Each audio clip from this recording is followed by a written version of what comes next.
नमस्कार दोस्तों, Moni official voice में आपका स्वागत है। आज की कहानी है बहू ने बूढ़े ससुर पर लांछन लगाकर घर से बाहर निकाला तो ससुर ने किया कुछ ऐसा। चलिए कहानी शुरू करते हैं। दिनेश अपने दोनों बच्चों को बहुत देर से एक ही बात बार बार बोलना सिखा रहा था, लेकिन उसके बच्चों को थोड़ी परेशानी हो रही थी। बेटा, एक बार फिर बोलो। दादू, आपको जन्मदिन की ढेर सारी शुभकामनाएं। दिनेश ने बड़ी मुश्किल से अपने दोनों बच्चों को ये शब्द रटवाए थे ताकि उसके पिताजी अपने पोती पोते के मुंह से सुनकर अपने जन्मदिन पर खुश हो जाएं। अमेरिकी परिवेश में पले बड़े दिनेश के दोनों बच्चे हिंदी भाषा समझते तो थे पर बोलने में अटक जाते थे। दिनेश के पिता नागपुर से अपने बेटे दिनेश से मिलने अमेरिका साल में 2 साल में चले आया करते थे, लेकिन उनका मन बहुत ही कम लगता था। दिनेश ने अमेरिकन लड़की से ही शादी की थी और बच्चे भी वहीं पैदा हुए थे। दिनेश के पिता को वहाँ का माहौल बहुत कम समझ आता था। नागपुर में उनका अपना घर था। पत्नी के गुजर जाने के बाद अकेले पड़ गए थे। साल के 3-4 महीने वो अपने बेटे के साथ अमेरिका में ही गुजारते थे। बेटे से तो उनका लगाव था, पर दिनेश की पत्नी और उसके दोनों बच्चों को वो कतई पसंद नहीं करते थे।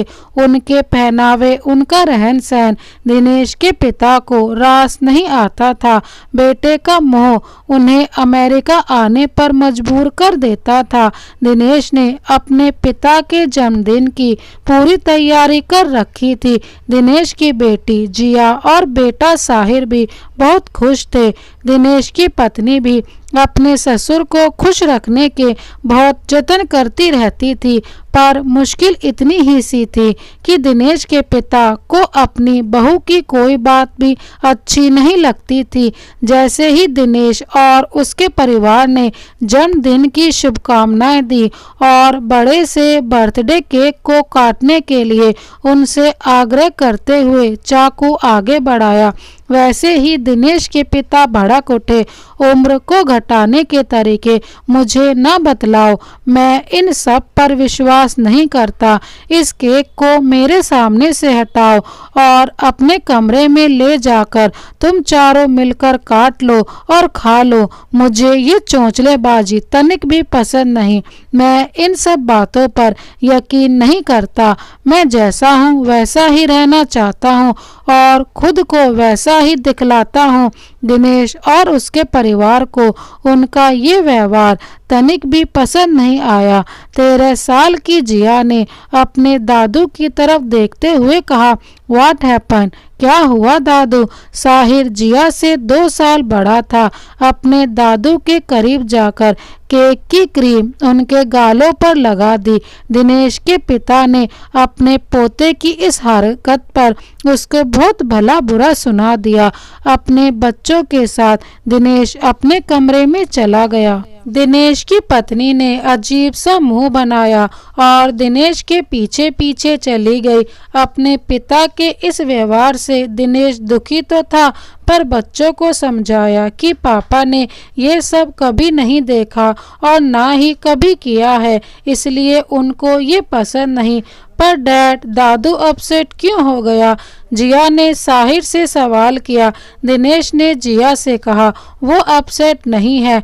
तभी दिनेश की पत्नी एनी बोली, he is not upset, he is mad. वो पागल है। साहिर, जिया और एनी तीनों ठहाका लगाकर हंस पड़े। दिनेश एनी की इस तरह की भाषा का कोई जवाब नहीं दे पाया। घर का माहौल ना बिगड़े इसलिए उसने केक काटा और बच्चों को खिलाते हुए मुस्कुरा दिया। दिनेश को उस रात नींद नहीं आई। पिता का व्यवहार अच्छा तो नहीं लगा, पर उनसे कुछ कह पाना भी असंभव सा था। दिनेश के पिता पूरे दिन घर में अकेले ही रहते थे। बच्चे स्कूल तो पति पत्नी ऑफिस के लिए चले जाते थे। साला ये कोई देश है जहाँ अपने भी गैरों की तरह रहते हैं। बच्चों में ना कोई संस्कार है, ना अपनों के प्रति कोई लगाव। इस नालायक दिनेश से ना जाने कितनी बार बोला कि नागपुर में परिवार ले चल, पर मेरी सुनता कौन है। वहाँ रहेंगे तो 4 दिन में सबको सुधार दूंगा, अपने मन ही मन बड़बड़ाते जा रहे थे दिनेश के पिता।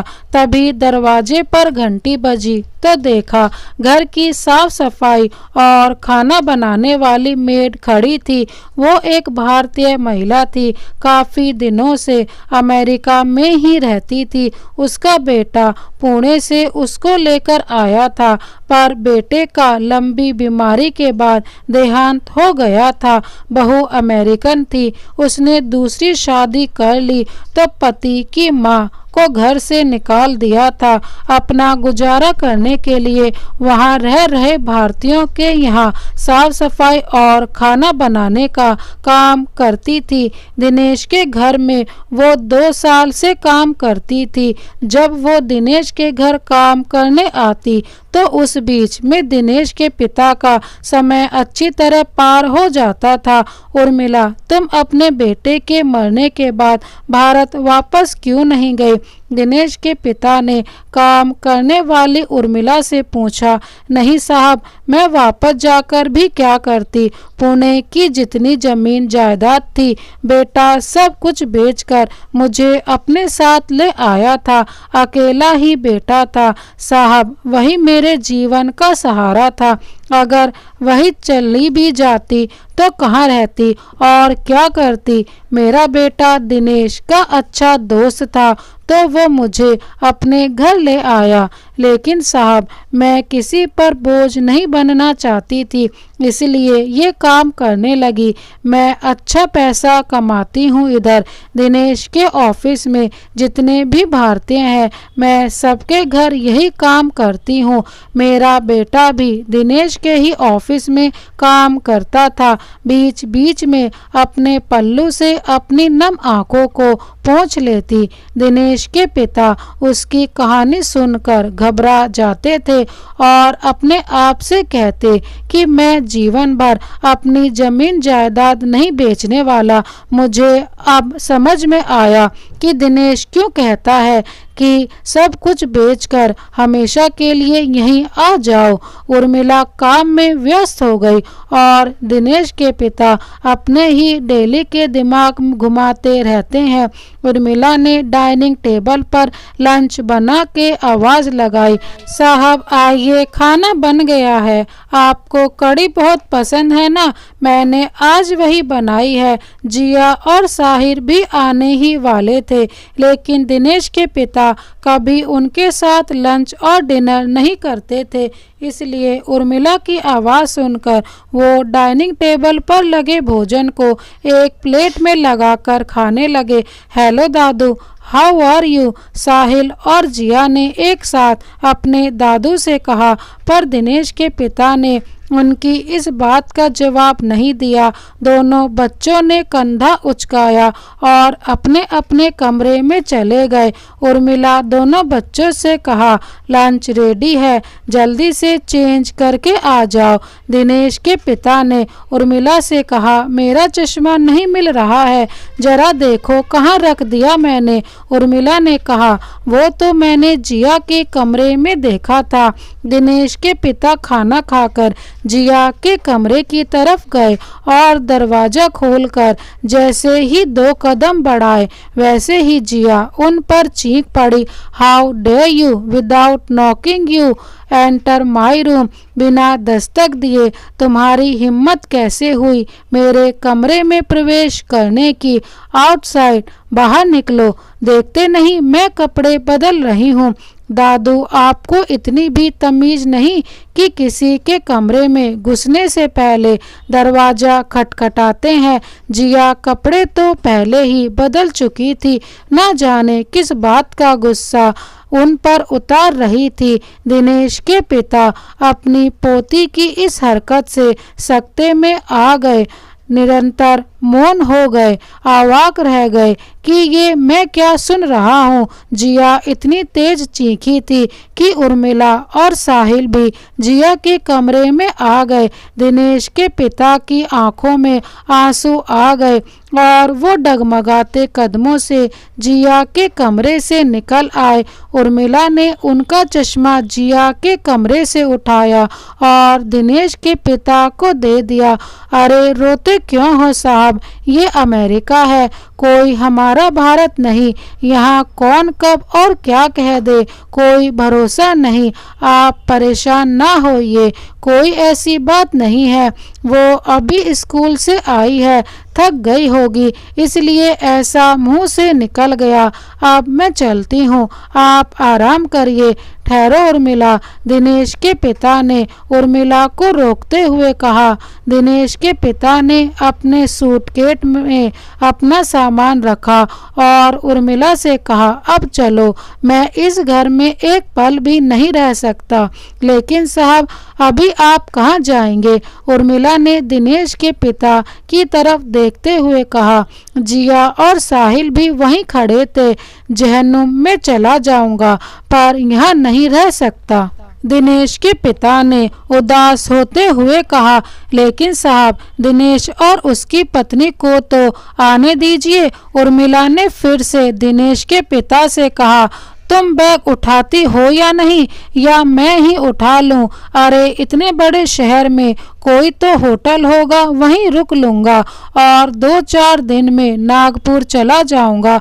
उर्मिला ने कहा, साहब आप हमारे रूम पर चलो, जब दिनेश आएगा तब कहीं भी चले जाना, मैं आपको ऐसे कहीं ना जाने दूंगी। दिनेश के पिता और उर्मिला दोनों घर से निकल गए। जिया और साहिल उनको जाते हुए देखते रहे। थोड़ी देर बाद दोनों भाई बहन खाना खाते हुए फिर से अपने दादू का मजाक उड़ाने लगे। Wow, what a love story. दादू को इतना भी शर्म नहीं है कि मेड के घर रहने को चला गया। सेट यार। उर्मिला ने दिनेश के पिता का अपने घर में बहुत स्वागत किया। दिनेश के पिता को यहाँ बहुत सुकून मिल रहा था। उन्होंने उर्मिला से कहा, तुम्हें यहाँ क्या मिल रहा है जो इतनी शिद्दत से 7 समंदर पार बिना वजह पड़ी हो? अरे पुणे नहीं जाना चाहती तो मेरे घर नागपुर चली चलो, मुझे भी तुम्हारा साथ मिल जाएगा और तुमको एक सहारा। उर्मिला दिनेश के पिता की इस बात पर निस्तल मौन हो गई। जब दिनेश के पिता ने कहा, अरे तुम कहाँ खो गई, कोई जवाब नहीं दिया अब तक। उर्मिला बोली, यहाँ रहकर मुझे ऐसा लगता है कि मेरा बेटा मेरे आसपास में ही है। अगर मैं पुणे या आपके साथ नागपुर गई तो मेरे बेटे की यादें यहीं सिमट के दफन हो जाएंगी। दिनेश के पिता ने उर्मिला की इस बात का कोई जवाब नहीं दिया। मैं आपके लिए कुछ खाने के लिए बनाती हूँ, आपने आज ठीक से लंच भी नहीं किया। इतना कहकर उर्मिला किचन की तरफ बढ़ गई और दिनेश के पिता न जाने किन ख्यालों में खो गए। दिनेश और उसकी पत्नी जब शाम को घर लौटे तो दिनेश की बेटी जिया ने अपने दादू के खिलाफ ऐसा जहर उगला कि दिनेश की पत्नी आग बबूला हो गई। जिया ने कहा कि मैं कपड़े चेंज कर रही थी और दादू ने मेरे कमरे में आकर मेरे बदन से छेड़छाड़ करने की कोशिश की। दिनेश बेटी की ये बात सुनकर निस्तल मौन हो गया। लेकिन बेटी की इस बात से दिनेश बिल्कुल भी सहमत नहीं था। आज उसको खुद पे शर्म आ रही थी कि उसने अपने बच्चों की परवरिश में कोई कमी छोड़ दी होगी। साहिर ने कहा, दादू का मेड के साथ अफेयर चल रहा है, इसीलिए वो हमारा घर छोड़कर मेड के घर रहने चला गया। दिनेश तमा गया और जैसे ही अपना हाथ साहिल पर उठाना चाहा, वैसे ही दिनेश की अंग्रेज पत्नी ने दिनेश के हाथ को रोकते हुए कहा, हाउ डेयर यू, पहले अपने पिता को देखते नहीं, मेरे बच्चों को मारने लगा। Just all you are dad. मेरा डॉटर एंड सन कभी झूठ ना बोलते हैं। अब तो दिनेश कुछ कह भी नहीं सकता था क्योंकि पत्नी और बच्चे सभी उसके खिलाफ हो चुके थे। आज शाम जब उर्मिला दिनेश एवं अन्य घरों में खाना बनाने के लिए अपने घर से निकलने लगी तो दिनेश के पिता ने उर्मिला के दोनों हाथ पकड़ लिए और कहा, आज से तुम किसी के घर काम करने नहीं जाओगी। क्या जरूरत है तुम्हें दूसरों के घर काम करने की, घर घर जाकर काम करने की। माना कि तुम मेरे साथ नागपुर नहीं चल सकती, लेकिन मैं तो अपनी छोटी बहन उर्मिला के घर रह सकता हूँ ना।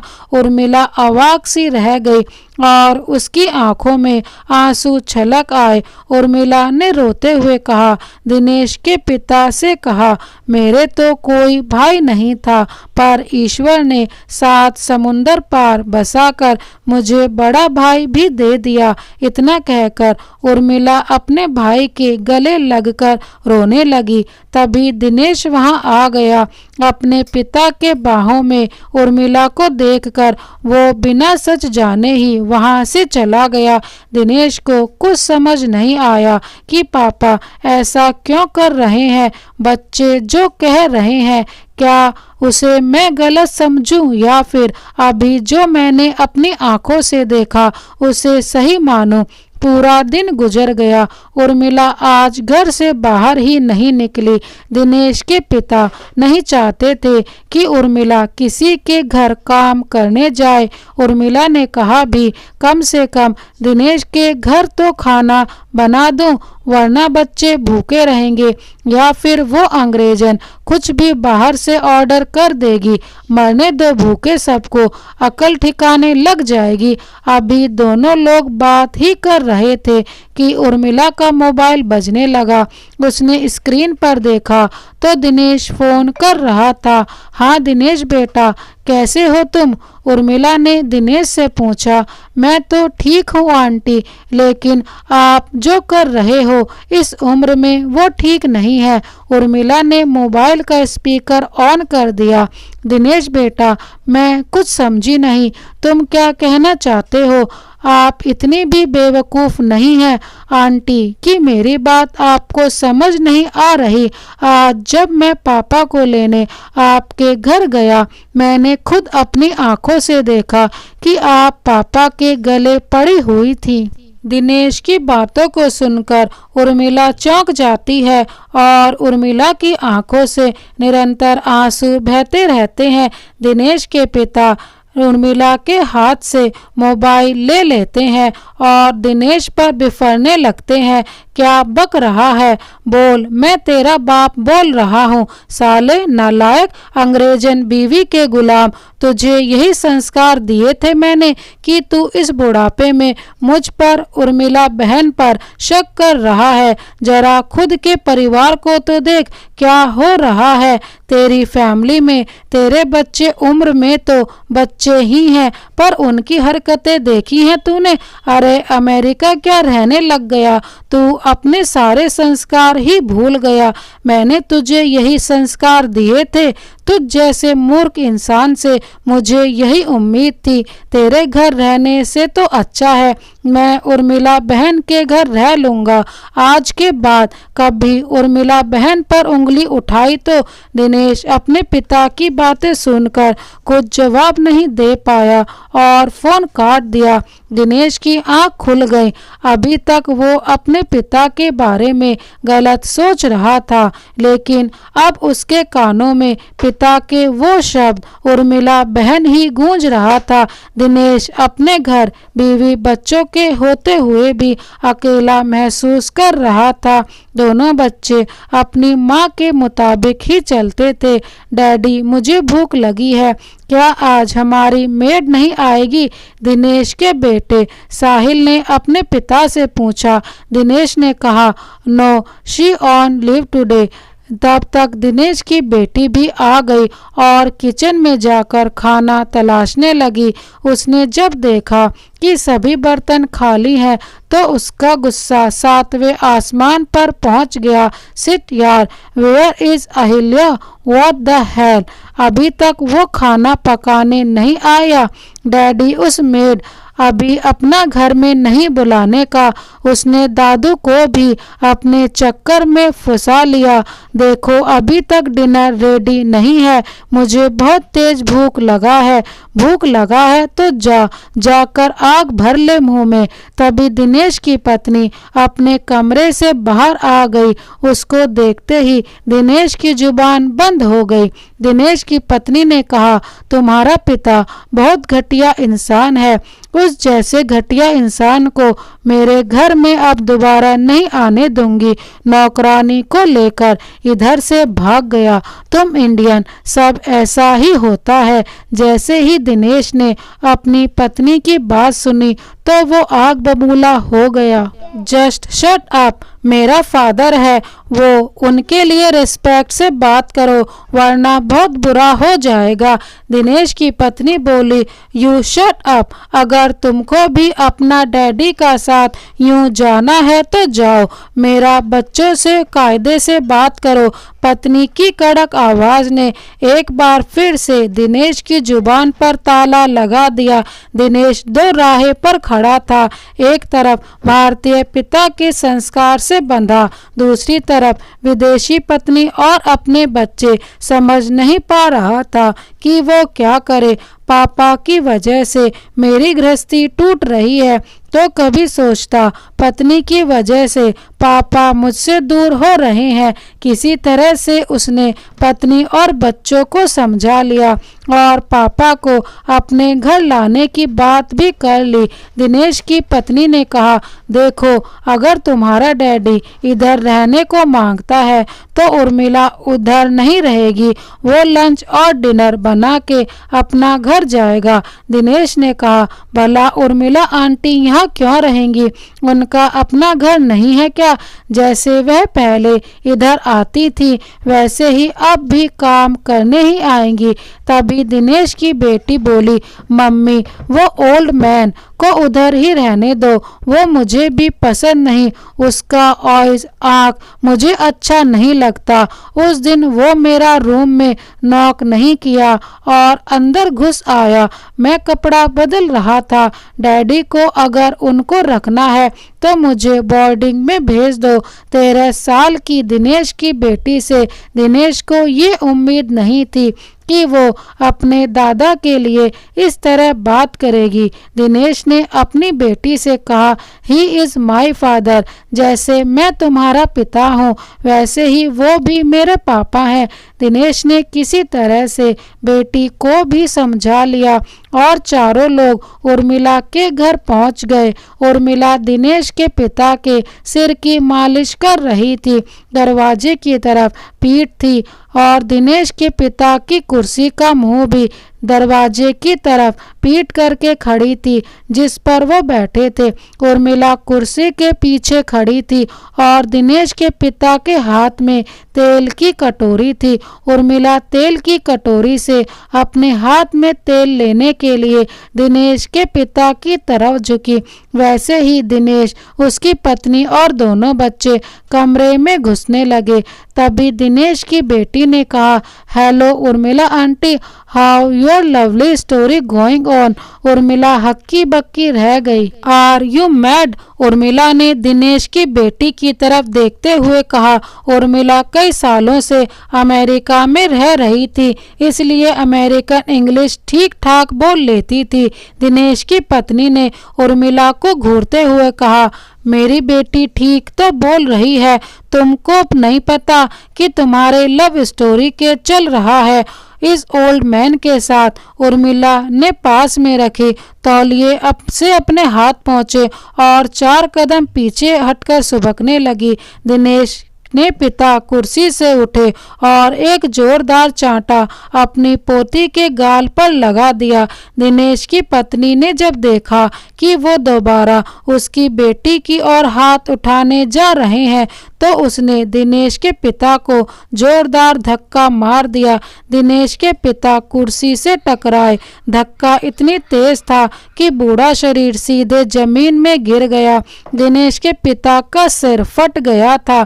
माथा फूटते खून की धार सिर से टपक कर गाल पर आ गई थी। दिनेश ने दौड़कर अपने पिता को उठाया। दिनेश का सारा प्लानिंग चूर चूर हो गई थी। दिनेश की पत्नी अपने बच्चों को लेकर वहां से जा चुकी थी। उर्मिला ने जल्दी से फर्स्ट एड बॉक्स अलमारी से निकाला और रुई में डेटॉल लगाकर दिनेश के पिता के माथे पर लगी चोट पर चिपका दिया। दिनेश के पिता ने कुर्सी पर बैठते ही दिनेश की तरफ देखते हुए कहा, यही दिन देखने को रह गया था कि बहू अपने ससुर को मारे। और दिनेश, धिक्कार है तेरे इस जीवन पर, तेरे पैसे पर, तेरे रहन सहन पर। तेरी पत्नी मुझे मारती रही और तू मौन बनकर देखता रहा। मैं तो समझा था तू एक मर्द है, लेकिन मुझे तेरी इस मर्दांगी पर शक हो रहा है। दिनेश चुप रहा। उर्मिला बोली, इसमें दिनेश की क्या गलती है? आप उसे इतनी बातें क्यों सुना रहे हैं? आपने ही तो उसकी बेटी पर हाथ उठाया और आप जानते हैं आप अमेरिका में हैं। यहाँ रिश्ते कागज की नाव की तरह बहते हैं। जब तक आपकी नज़रों के सामने कागज की नाव है तब तक आप उसे देखकर खुश होते हैं। उसके ओझल होते ही आप उसे भूल जाते हैं। आपकी बहू एक अमेरिकन लड़की है, उसके संस्कार भारतीय नहीं हैं और उसके बच्चों में भी वैसी आदतें हैं। उन्होंने कभी भारत देखा ही नहीं। आप भारत में नहीं है कि पोते पोतियां आपके हुक्म से चलेंगे। यह अमेरिका है। यहाँ बच्चे अपने माँ बाप की नहीं सुनते तो भला आपकी क्या सुनेंगे? दिनेश जी बहुत ही अच्छा लड़का है। वो अभी 2 नावों की सवारी पर है। उसको अपने पिता को भी देखना है और अपने पत्नी और बच्चों को भी। उसको कोई ऐसी बात ना बोलिए जिससे उसका दिल दुखी हो। आपको उसके साथ यहाँ हमेशा के लिए नहीं रहना, ये तो आप तय करके ही आए हो। फिर क्यों आप इसके बच्चे और उसकी पत्नी की बातों का बुरा मान रहे हैं? दिनेश की आंखें नम हो गईं और वो वहां से चला गया। दिनेश पूरी रात पिता की बातों पर रोता रहा। उसकी पत्नी और उसके बच्चे इस बात की परवाह नहीं कर रहे थे कि दिनेश पर क्या बीत रही है।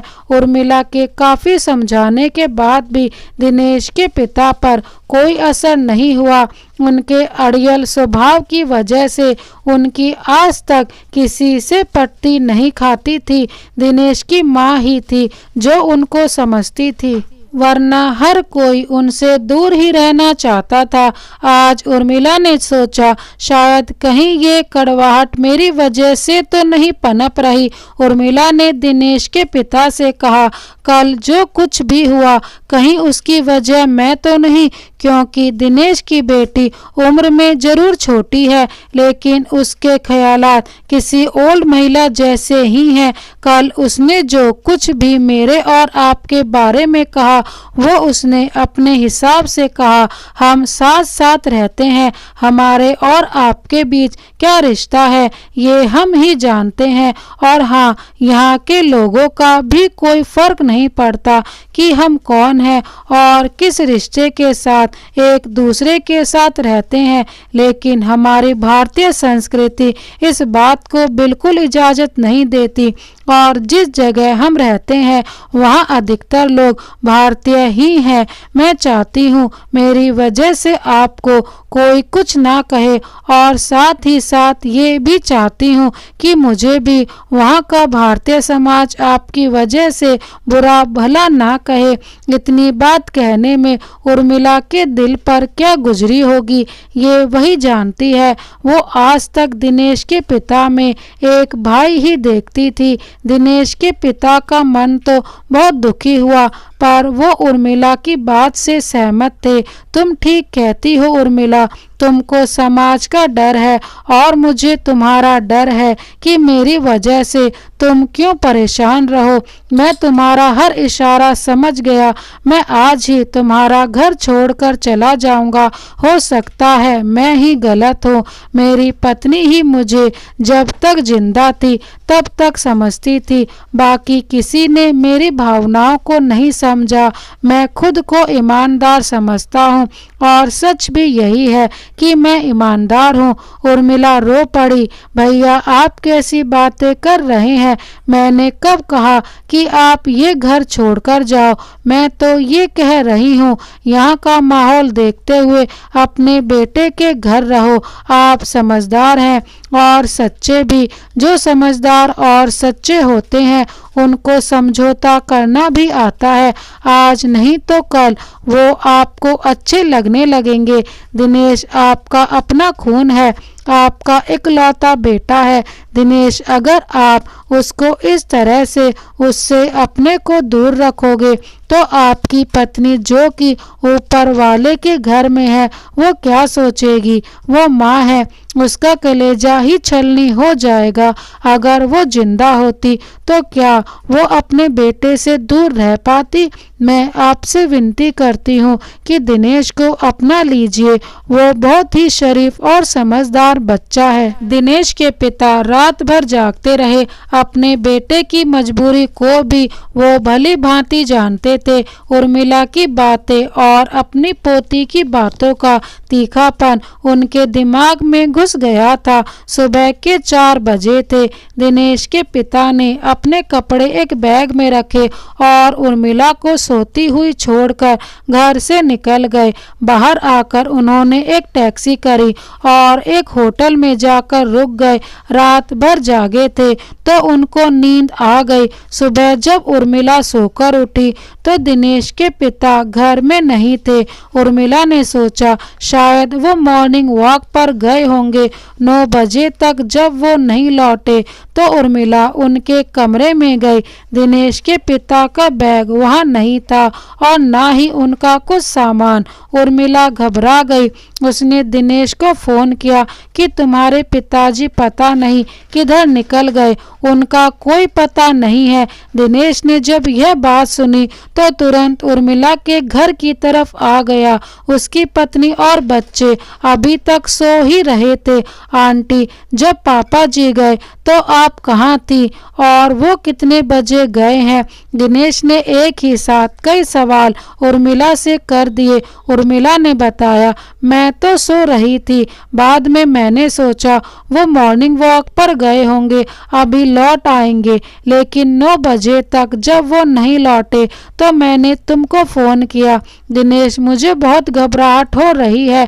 ना जाने भाई किधर गए होंगे। कहीं ऐसा तो नहीं कि वो इंडिया वापस चले गए हो? दिनेश ने कहा, आंटी आप परेशान ना हो, मैं अभी पुलिस को फोन करता हूँ। उनको यहाँ के बारे में कुछ भी पता नहीं है। आंटी, ये सब मेरी वजह से ही हुआ है। मैं अपने पिता की भी देखभाल नहीं कर पा रहा हूँ। दिनेश ने पुलिस को फोन किया और पिता की गुमशुदगी की रिपोर्ट लिखा दी। शाम के 4 बजे पुलिस दिनेश के पिता को लेकर दिनेश के घर पहुंची तो पूरा परिवार हक्का बक्का रह गया। दिनेश के पिता ने पुलिस को बताया कि मेरे बेटे की पत्नी और उसकी बेटी ने मुझे मारा था, इसलिए मैं बिना बताए ही घर से निकलकर एक होटल में रुक गया। मैं तो आज रात को इंडिया भी चला जाता अगर पुलिस ना पहुंच जाती। पुलिस ने दिनेश की पत्नी से पूछताछ की तो वो साफ मुकर गई कि उसने अपने ससुर को नहीं मारा है। उर्मिला भी वहीं खड़ी थी। दिनेश के पिता ने अपने बेटे से ही कहा, तुम बताओ, तेरी पत्नी ने मुझे धक्का दिया था या नहीं? मेरे सर पर जो चोट लगी है वो कैसे लगी? दिनेश कभी अपनी पत्नी की तरफ देखता तो कभी अपने पिता की तरफ, लेकिन उसकी जुबान पर जैसे किसी ने ताला लगा दिया हो। दिनेश की बेटी आगे आकर बोली, यस, मेरी मॉम ने दादू को धक्का दिया था क्योंकि वो मेरे साथ छेड़खानी कर रहे थे। दिनेश की बेटी का इतना घटिया बयान सुनकर दिनेश ने उसकी तरफ हाथ उठा दिया। पुलिस ने दिनेश का हाथ पकड़ लिया। उर्मिला की आंखों में आंसू थे। दिनेश की बेटी ने पुलिस से कहा, मेरा दादू और ये हमारे घर की मेड के बीच अफेयर चल रहा है। मॉम को ये सब ठीक नहीं लगा तो दादू को बोला कि आप इधर से निकल जाओ। दादू मेड के घर रहने लगा। बस इतना सा बात है, अगर मेरा या मेरी मॉम कहीं से भी राग है तो हमें अरेस्ट कर लीजिए, वरना इस दादू और मेड को अरेस्ट करिए। अगर ये दादू मेरे घर में रहेगा तो मुझे डर है कि दादू फिर से मेरे साथ छेड़खानी करेगा। Request you please arrest him. जितने भी लोग वहां खड़े थे सबके सब अवाक हो गए। पुलिस ने दिनेश के पिता को गिरफ्तार कर लिया और वहां से ले गए। दिनेश कुछ भी न कर सका। उर्मिला ने दिनेश और उसके परिवार की तरफ देखते हुए कहा, तू धिक्कार है दिनेश तुझ पर और तेरी फैमिली पर। एक पिता कुछ दिन के लिए अपने बेटे और उसके परिवार से मिलने आया और तुम लोगों ने उस पर झूठे इल्जाम लगा दिए। शर्म नहीं आती तुम लोगों को? अरे दिनेश, डूब मर तू चुल्लू भर पानी में। लालत है ऐसी घटिया औलाद पर। दिनेश की बेटी उर्मिला को देखकर हंस रही थी। ए ही ओल्ड लेडी, तुझे भी तेरे आशिक के साथ जेल जाने का है तो बोल, तुझे भी उसके साथ भेजने का इंतजाम करती हूँ मैं। दिनेश ने उर्मिला के पांव पकड़ लिए और रोने लगा। आंटी, मुझे माफ कर दो। उर्मिला ने कोई जवाब नहीं दिया और बिना कुछ बोले ही वापस अपने घर की तरफ आने लगी। दिनेश ने उर्मिला के दोनों कंधे पकड़े और उर्मिला के साथ साथ चलने लगा। दिनेश ने अपनी पत्नी और बच्चों की तरफ देखते हुए कहा, हो गई तुम लोगों को तसल्ली, अब रहो तुम लोग। मैं भी चला यहाँ से, कभी लौट कर नहीं आऊंगा। जब तक मेरा पिता नहीं आएगा तब तक मैं भी तुम लोगों को अपनी शक्ल तक नहीं दिखाऊंगा। Get lost. दिनेश की पत्नी ने दिनेश से कहा और अपने बच्चों को लेकर अंदर चली गई। दिनेश उर्मिला के घर आ गया। आंटी, मुझे माफ कर दो। आप तो सब जानती हैं कि मेरी फैमिली कितनी बुरी है। बच्चे भी अपनी माँ के ही बन कर रह गए हैं। मुझे अपना बेटा समझिए। मैं पापा को छुड़ा कर लाता हूँ। मैं आप दोनों के साथ ही रहूँगा। पापा कहेंगे तो मैं इंडिया ही उनके साथ चला जाऊँगा, छोड़ दूंगा हमेशा के लिए अपनी फैमिली को। उर्मिला ने अपनी साड़ी के पल्लू से अपनी भीगी हुई आंखें साफ करी। दिनेश तुरंत पुलिस स्टेशन की तरफ चला गया। दिनेश पुलिस स्टेशन जब पहुंचा तो उसके पिता लॉकअप में थे। दिनेश ने उनकी जमानत करवाई और उनको लेकर उर्मिला के घर आ गया। दिनेश के पिता ने उससे कहा, अब मैं यहाँ नहीं रहूँगा। मेरी वजह से तुमको और दिनेश को जो तकलीफ हुई है उसके लिए मैं तुम दोनों से माफ़ी चाहता हूँ। पूरी जिंदगी मेरी निकल गई। इसकी माँ जिंदा थी तो हमेशा यही कहती थी, हमारा इकलौता बेटा है, तुम रिटायर हो जाओगे तो हम दोनों बेटे के साथ रहेंगे। घर की छत की तरफ देखते हुए कहा, तुम देख रही हो ना अमेरिका में रहने का सुख। जो काम पूरी जिंदगी में नहीं हुआ वो अमेरिका में आकर हो गया। बस यही कसर बाकी थी कि मैं पुलिस थाना करूं और लॉकअप में बंद रहे। आज तुम्हारे बेटे ने वो भी पूरी करा दी। यहाँ आकर एक बहन मिली, वो भी अपनी बदनामी के डर से मुझे अपने यहाँ नहीं रख सकती। उर्मिला ने दिनेश के पिता से कहा, आप ऐसी बात भला क्यों कर रहे हैं? मैं तो बस इतना ही चाहती थी कि आप दिनेश के साथ रहें। अगर आप मेरे बारे में गलत सोच रहे हैं तो मैं आज ही आपके साथ इंडिया चलने के लिए तैयार हूँ। दिनेश का घर ना टूटे, मैं तो बस इतना ही चाहती हूँ। आप देखिए ना, दिनेश कितना परेशान है। कमी दिनेश में नहीं है बल्कि यहाँ के कल्चर में है। मैं इसके परिवार को भी कोई दोष नहीं दे रही हूँ। रही बात इसकी पत्नी की, तो वो एक अमेरिकन औरत है। जैसे उसकी परवरिश हुई है वैसे ही वो अपने बच्चों की परवरिश कर रही है। देखा जाए तो दोष किसी का नहीं है, लेकिन फिर भी इसका परिवार बिखर गया है। आप चाहते हैं कि दिनेश इस सब ड्रामे की वजह से अपने परिवार को छोड़ दे। दिनेश चुपचाप खड़ा रहा। दिनेश के पिता बोले, मैं फिलहाल भारत जाऊंगा क्योंकि इस बुढ़ापे में मेरी पोती मुझ पे ही गलत इल्जाम लगाए। ये मेरे लिए डूब मरने की बात है। पापा, आप परेशान ना होइए। आपका कहना बिल्कुल ठीक है। मैं भी आपको उस घर में ले जाना नहीं चाहता। अगर आपका फैसला है कि आप वापस इंडिया जाएंगे तो मैं आपके साथ में ही चलूँगा। इस फैमिली से पूरी तरह सहमत हूँ, लेकिन मैं भी अब यहाँ नहीं रहूँगा। मैं भी अब आपके साथ ही इंडिया चलना चाहता हूँ। मैं आज ही तलाक के पेपर रेडी करता हूँ और उसके बाद में भी यहाँ नहीं रुकूँगा। मेरे लिए आपसे बढ़कर मेरा परिवार नहीं है। मेरा परिवार तो आप है। अभी ये बात चल ही रही थी कि अचानक दिनेश की बेटी का फोन आ गया कि मम्मी स्लिप कर गई हैं। आप जल्दी से घर आ जाओ। मम्मू को बहुत ब्लीडिंग हो गई है। हेड इंजरी की वजह से बहुत ब्लड निकल गया है। मैंने एम्बुलेंस को कॉल कर दी है। आप जल्दी से घर आओ। पापा, आप जल्दी आ जाओ। इतना कहने के बाद वो तेज तेज रोने लगी। अपनी बेटी की बात सुनकर वो घबरा गया और अपने पिता से कहा कि मेरी वाइफ को बहुत चोट आई है। उर्मिला ने कहा, खड़ा खड़ा मुंह क्या देख रहा है, जल्दी से घर चल। मैं भी तेरे साथ चलती हूँ। और दिनेश के पिता को भी ये सुनकर अच्छा नहीं लगा और वो भी दिनेश के साथ चल दिए। दिनेश की पत्नी एम्बुलेंस से हॉस्पिटल जा चुकी थी। दिनेश, उर्मिला और दिनेश के पिता सीधे अस्पताल ही पहुंच गए। दिनेश की बेटी ने दौड़कर अपने पिता को पकड़ लिया और फफक फफक कर रोने लगी। दिनेश ने उसको अपने से अलग कर दिया और डॉक्टर से बात करने लगा। इस समय दिनेश की पत्नी आईसीयू में थी। डॉक्टर ने बताया कि उसका सर फट चुका है और काफी खून बह निकला है। डॉक्टर उसके ऑपरेशन की तैयारी कर रहे थे। उर्मिला और दिनेश के पिता आंख बंद करके प्रार्थना कर रहे थे। दिनेश की बेटी ने अपने बाबा की तरफ देखा तो वो निस्तल मौन हो गई। वो लगातार अपने बाबा को ही देख रही थी कि वो भगवान से प्रार्थना कर रहे थे। उसकी आंखों में आंसू थे। वो मन ही मन बहुत पछता रही थी कि मैंने इनके साथ अच्छा नहीं किया, लेकिन वो अपनी बात उनसे कह नहीं पाई।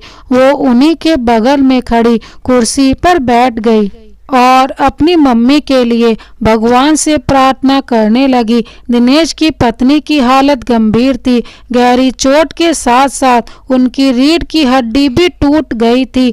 दिनेश के बच्चों का रो रो कर बुरा हाल था। दिनेश भी काफी उदास था। उर्मिला ने दिनेश के पिता से कहा, भैया आप इतना क्यों परेशान हैं? आपको तो भारत वापस जाना है ना, तो जाइए। दिनेश के पिता उर्मिला की बात सुन भी रहे थे और समझ भी रहे थे।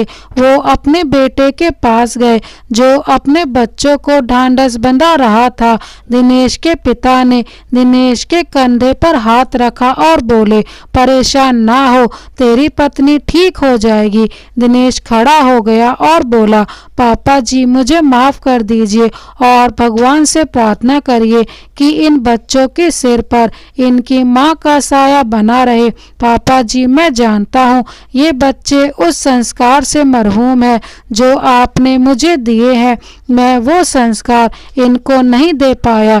दिनेश के पिता अपनी पोती और पोते की तरफ गए और उनके भी सर पर हाथ रखते हुए बोले, आप दोनों अब बिल्कुल नहीं रोना, तुम्हारी मम्मी को कुछ नहीं होगा, वो अभी थोड़ी ही देर में ठीक हो जाएगी। दिनेश की बेटी को पता नहीं कहां से सद्बुद्धि आ गई कि वो अपने दादू के पैरों में गिरकर रोने लगी। दिनेश के पिता ने कहा, चल उठ जा और रोना बंद कर, चल हम सब मिलकर तेरी मम्मी को ठीक कर देने के लिए भगवान से प्रार्थना करते हैं। उर्मिला सहित सभी भगवान से प्रार्थना कर रहे थे।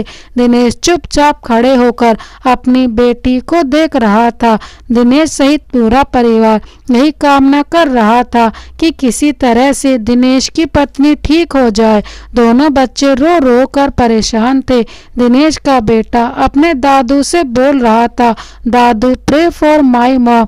दिनेश की बेटी आज तो बिल्कुल ही बदल गई थी। आज ना जाने कितनी बार वो अपने दादू को सॉरी बोल चुकी थी।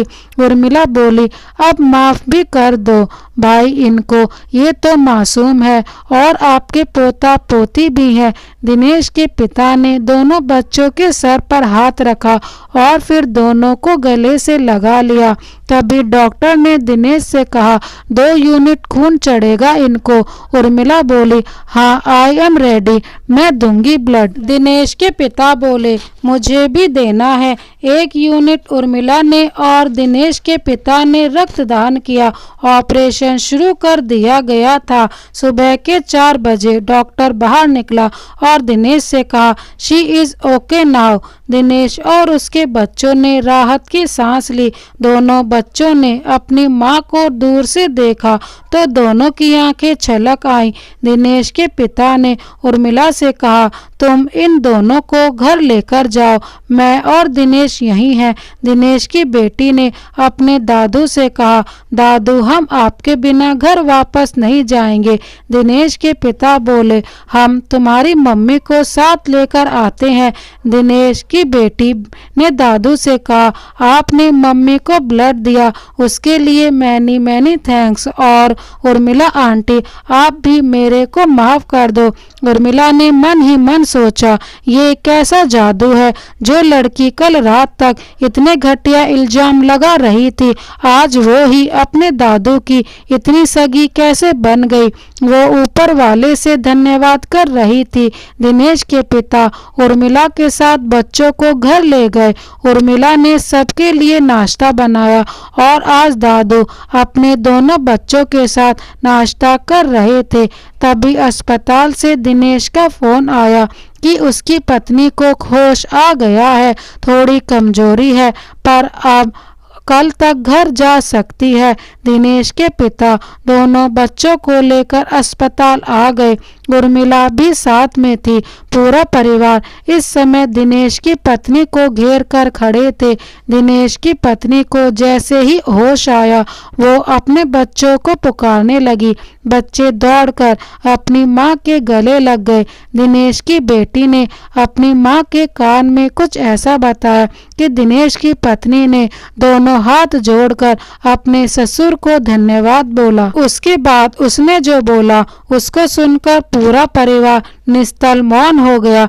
दिनेश की पत्नी ने हाथ जोड़कर अपने ससुर से कहा, मुझे माफ कर दीजिए पिताजी, मुझसे गलती हो गई, मैं अब ऐसा कभी नहीं करेगा। मुझे पता चल गया पिता का महत्व क्या होता है। अगर आप इंडिया जाएगा तो मैं भी आपके साथ चलेगा। आप मेरी फैमिली हो, हम आपके साथ इंडिया चलेगा हमेशा के लिए। दिनेश ने कहा, पापा जी इन सब को माफ कर दीजिए और इनको अपना लीजिए।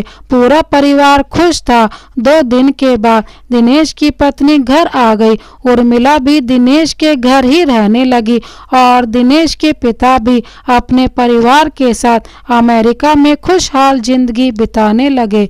तो दोस्तों ये कहानी आपको कैसी लगी हमें कमेंट बॉक्स में ज़रूर बताएं। कहानी को अंत तक देखने के लिए आपका बहुत बहुत धन्यवाद। इसी तरह की कहानी देखने के लिए हमारे चैनल को अभी सब्सक्राइब कर बेल आइकन को प्रेस करना ना भूलें। Thank you so much. Vande Mataram.